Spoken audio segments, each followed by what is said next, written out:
All right, before I get started, I'd like to real quick take a moment to thank you, Chris, and all the professors that helped us and got me through this course. It's been a long time coming, as I said, since I took the very first financial planning course when this was being set up to this moment, so it's a little bittersweet. So thank you a lot. Thank you for everything you've done. I've implemented a couple of some of the stuff I've learned already, and I can't wait.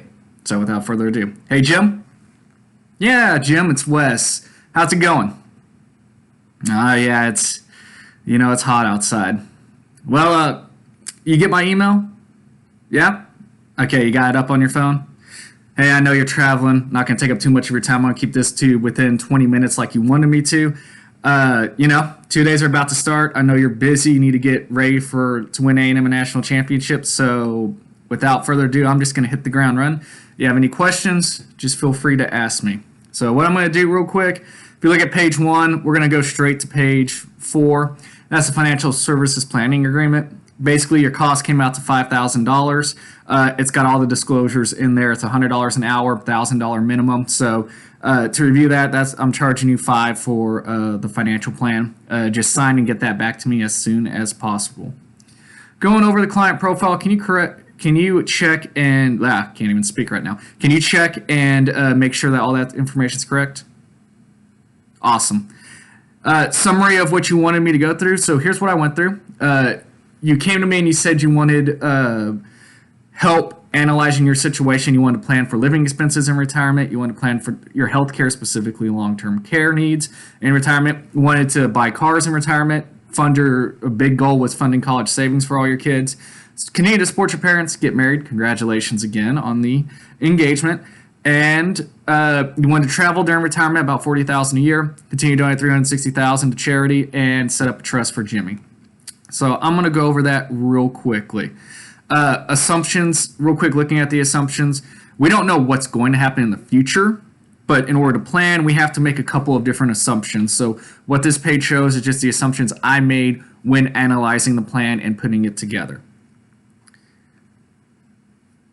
And on to the executive summary. So I'm going to talk to you first about your cash management. I'm going to talk to you about education. Then I'm going to talk to you about your risk planning, retirement planning. We're going to talk about your retirement age. And we're going to talk about all of the stuff all the goals you wanted to accomplish, along with your wills and trust and changing those and your savings amounts. My finding with the plan, Jim, is you're not saving enough money. I mean, you can't retire and live the life that you want to live and that you want in retirement.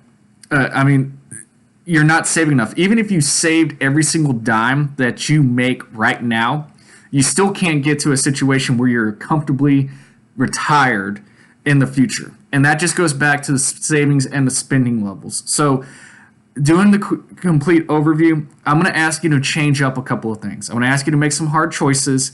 I know they're going to be hard, but I'm asking you to think about it. Anything on this plan before we go forward can be changed, but you have to think about it, and you got to get back to me. You got to let me know what you want to change. I did the best I could to accomplish every single goal you set out. They were all needs, so I tried the minimal amount possible to change them, but you need to get back to me and let me know what you want to change if you don't want to make these cuts. Looking at your personal cash flows on page number 13 and 14 and 15. The first one is what you're doing now. The second one is what I want you to do. I'm going to get into that here in a second. Net worth. You're worth about $2 million. That net worth is not going to get you to retirement at age 60. It's a great net worth, but it's not a net worth big enough to cover the expenses you want to cover at 60. So going into it, a big thing from cash management. You have 3 months worth of emergency expenses. I want you to get to 9. Reason for that is coaching is volatile. You're coaching at Florida State, now you're coaching here. Who knows where you'll be in the future? So I want you to really start saving up for this and really increasing the amounts that you have in that savings account. This is going to get lower because I'm asking you, if you look at the plan, to take $100,000 and fund your long-term care policy. I'm going to get back to that, but you really need to focus on increasing your emergency savings. That's the first thing that I see. Second thing, you're suffering from what I call rich cash flow problems. I've had this happen to a lot of clients, and basically you're making $250,000 a month. More than what some people make in a year, more than what some people make in 3 years. yet you're spending almost every single day. You only have 36,000 in free cash flow. Once you account for your Sophia's and your other kids' college savings, you have 20,000, and that's barely enough to even max fund a 403b or a 457. So what I want you to do is I want you to get on mint.com, and I want you to start looking at your expenses. My goal for you is to have you cut 10% of your expenses that can be cut. I want you to cut them. The 5 that I show here, your vacation, recreation, cash, miscellaneous cashes, and dinner and groceries. Hey, I know, I get it. I love food. I love taking vacations, but you're spending enough in cash. That's $24,000. You're spending enough to buy a car in miscellaneous cash expenditures. What is that? We've got to get this under control. I'm not asking you to cut back a whole lot. I'm just telling you to cut them back by 15%. That's about $5,000 when you look at the numbers. If you free up that $5,000, that's $20,000. That's your max funding of your 457 right there. So what I want you to do is get on mint.com. I want you to look at budgeting, and I want you to really think about places that you could cut. When we're going on, the biggest thing I'm going to ask you is lowering the contribution in your cash flows to the charity. Alzheimer's is a big deal in my family. My grandpa had it. In fact, that's one of the reasons I'm in the industry, to help people plan who would take my advice, because I didn't want people put in the situation we were. But knowing that, Alzheimer's Foundation has a very special place in my heart. I know this has a very special place in yours, but you can't fund this, taking care of other people, before you take care of you, yourself, your goals, and your family. I know that sounds kind of crass, but it's not. You need to take care of yourself and your family to be able to take care of the Williams Syndrome Foundation. You have to take care of yourself if you want to take care of that charity. I'm asking you to cut the contribution down from $360,000 to $180,000. You do this, you can fund it until you die. I'm asking you to make this change. That's the biggest change that I'm coming to you asking you in this presentation. Besides everything above, immediately before we get off the phone, you got to increase your 403b and your 457 contributions. We need those maxed out. Mortgage refi, if you get anywhere between a 3.7% rate or lower, go for it, get it done. It's not a bad rate that you have right now, but it's not the best you could get, and I think it can get better. So on your mortgage refinancing question, you should refinance the mortgage. Going over your ratios, savings ratio, the debt ratio, and the liquidity one are the ones I'm going to talk about on the overview. You're saving 1%, Jim. 1% of your annual income, and you're saving, just 1%. That's the only thing going to savings. You need to up that to 10 to 15%, which is what a normal person does. But if you want to retire at 60, you really need to max it out and maximize it. So I want you to focus on getting your savings up. Debt to net income, it's kind of high, but not being credit card and only being mortgage, as time goes on, that ratio is going to come back down into line because it's mortgage debt. So it doesn't really concern me all that much right now. The liquidity, it's going to go down because I'm asking you to fund $100,000 for that long-term care policy. We just need to focus, like I said before, on raising that back up using the cash flows I've given you. Education funding. So you need to set up a high-yield savings account because it's too late to open a 529 for Sophia. You need to cash flow this college amount. $60,233 is the amount I came to. You need to put that in a high-yield savings account for her to cash flow her college in Baylor. That amount also includes inflation adjustments on the graphs I run. Had some software constraints. Really, if you're going to start funding it right now, you need to open up a 529 plan and you need to do $5,037. I'll get into more specifics when we meet in September, but you need to open those accounts up and you need to put these contributions in for your other 3 children. A big thing about 529 plans. 1, they fund education. You can go to any college, in-state, out-of-state, doesn't matter, or trade school. 2, it's growth. It gets higher growth than a savings account. So you can be invested in investments and you have the potential to get higher returns. Also lose. Number 3, a big thing with them is any growth, especially in your tax bracket, is not taxed when you take it out if it's used for qualified medical expenses. And 4th is you can take advantage of this with others, with savings accounts. It has higher annual gift tax exclusion, higher annual contribution amounts than most other accounts out there to fund education. Recommend a 529 plan for that. You'll see the graph. You got the age-based allocation set right there. Put your investments on autopilot. Make everything autopilot. Makes it easier for you. They go from very aggressive to conservative when they go to college. Looking over risk management, homeowners, auto, umbrella, you're good. You got the state maximums. I'm fine with those. Maybe look at increasing the deductible to free up some cash flow, higher deductible, lower the amounts. Not a lot, but you can free up some cash by doing that. Life insurance. So I'm going to ask you two important questions, Jim. I didn't know, so I want you to think about what kind of life you want Courtney and your kids to have if you're gone. Do you want to continue funding them at the lifestyle now, or do you want me to cut it back? Most people ask me to cut it back to 60%, so that's what I did in this discussion, this kind of recommendation that I'm giving you. You need to answer that question. Come with me in September. Come to me in September, and we'll talk about that more. Really, I took 60%. You need basically a $10 million term. Get the $7,500 free from the school, and get into underwriting to get $10 million on yourself. It's going to be about $20,000 a year. Get a 15-year term. It covers you until you retire. A side tangent. If you use an IUL to fund your charitable giving, you can do $180,000 into the IUL. When you die, you'll pay $20 million to the Williams-Sonoma Syndrome Foundation. That's $21 million. That's 3 times what you would over the entire lifetime of just doing 180. Something to think about. Disability, you're more likely to get disabled than to die. You need to get the highest disability policy possible. 60%, $1.8 million. On that, the policy is going to cost about $34,000 a year. Get it outside the school. As you know, as you've seen, coaches change schools a lot. The important one. As I said before, my grandpa had Alzheimer's. One thing that saved us was having a long-term care insurance policy. You need to get one. I'm going to tell you to go with the Securian. Reason is you get the most amount of money out of all the policies. You get your money faster. It covers you for 6 years, and it had the inflation adjustments. Really, when you ran the numbers, you got the most amount of money, the most bang for your buck for this policy. You need to put $100,000, take it from your savings, and fund this. We'll get you into underwriting before the end of the phone call. Health insurance, you need to open up an HSA. You need to get on the university's health insurance plan. You do that, you save like $3, but the HSA is a tax savings vehicle that can be used to fund health insurance in the future for your deductibles. I like it. I think you need to do it. It saves you a little bit of money, but not a lot. Get on the health insurance for the university. For investments, we're going to do a massive change. Jim, you're investing like you're 20. You're in your 50s. Looking at your risk tolerance too, you don't even like the risk. So you're a 35 to 44% risk taker compared to where you are, which is 65 or 6% of people. So really, you need to look into this. We're going to do a major rebalancing change. My investment philosophy, basically keep it simple. We use stocks, funds, bond funds, any investment. It can boil down to this on my investment philosophy. Anything I ask you to invest in, I have invested in, or someone in my family personally has invested in as well. So I'm not going to ask you to do anything I wouldn't do. Really, look at the allocation change here.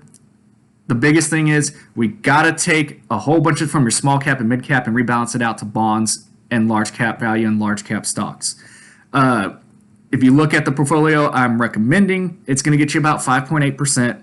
It's a massive move, but we got to get you into some safer assets. Going over it, you can see all the changes that I recommend. No changes on your 403b investing accounts. There will be no tax changes to that. Making changes does not trigger a taxable event. On your brokerage account, though, we got to be careful. Any changes are taxable. Really dig into the details there. Follow my plan for you, and it's going to lead to about $194,000 loss. Basically, write that off. $199,155 loss. Write that off on your taxes. Take the $3,000, carry it over. We'll use the losses to offset future gains when we keep rebalancing your portfolio, as we're going to be doing in the future. Louisiana land, collectors, vacation home, just keep them. If you can't do anything, enjoy the hunting. You can add to your gun collection, but with what they are in your net asset range, you're fine with those. The meat of the presentation is as follows. The way I got you is I got you 80% funded. And the way I did that is basically working longer. The biggest thing, Jim, is you need to work longer. I have you working till 72, but you got to decide how long you're going to work, how long you want to work, but it can't be just till 60. You got to work. The longer you work, the more you're going to have in retirement. You can work anywhere between 70 and 72 and have the plan still fit. If you want to fund all your goals, if they are needs and they're not wants, then that's how you do it.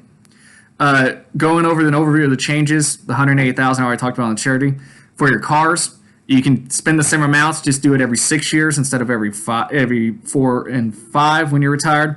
Provide care for your family as long as you're working. You're good to provide care. You're getting married. Congratulations again. That's funded out of free cash flow. Living expenses. I use 70% of your retirement income to base it on your living expenses and did a lower amount from there. So I'd said about 70% of what the software said. I think that's doable. Again, you need to look at your what you're spending, watch it, and if you really do it, I think it's feasible and you can get to it. Travel. Still, you're on vacation right now. Continue to take vacations. Take them as you work. I lowered it down from 12 to 8, but you still funded it with $40,000 a year. For college, see your the other education funding. Social Security, I recommend you take it at 70. I've left in a benefit amount analysis right there. Mine is longer you wait, the more money you get, so take Social Security at 70. For your retirement plans, you need to max out your 403B and your 457. You need to start paying $217,648 additional into your brokerage accounts. Rebalance them like I told you, and I showed you in the plan in the presentation. Non-qualified annuity. You need a non-qualified variable annuity. I recommend you open it after you fund Sophia's college. Take the amount you were doing, automatically dump it in there. Big thing about that is it's ordinary income on the gains only when you take distributions. On your tax planning, your effective rate is 30.6%. I'm not a tax advisor. The biggest things you need to know: any rebalances in the qualified accounts don't trigger a taxable event. You're going to have a tax loss. You're going to harvest that, and we're just going to keep using it to offset gains in the future. Right off the $3,000 on your tax return. For education funding, use it for qualified expenses. Nothing is used. No taxes are assessed on the gains. Tax during retirement. We're doing a lot of pre-tax stuff, so we need a retirement income plan. When you retire, I'm going to put together a retirement income plan for you, and we're going to do distributions carefully so we don't trigger higher tax brackets. So we got to be careful here. Really, on the implications, brokerage accounts is going to be taxed like it always has been from now until the end of time.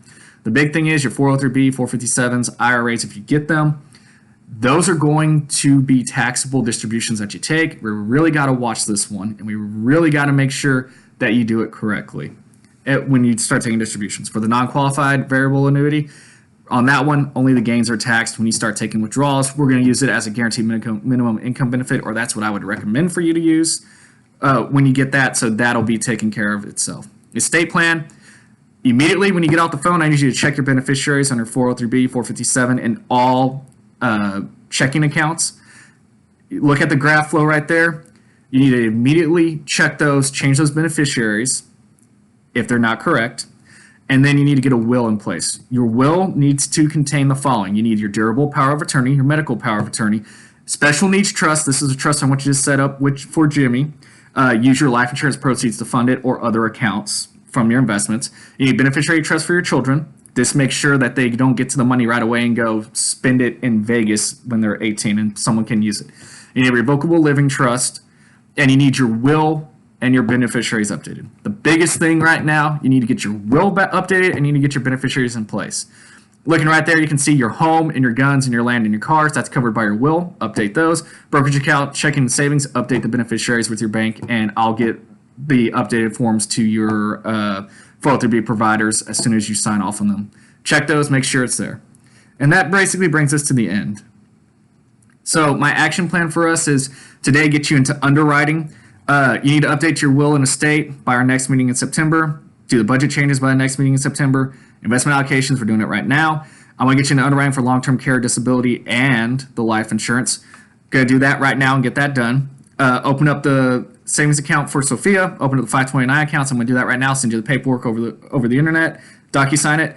Increase contributions to your 403Bs. We'll get on the phone and do that now. Increase the contributions to your brokerage accounts by December. Win the Aggies National Championship this January.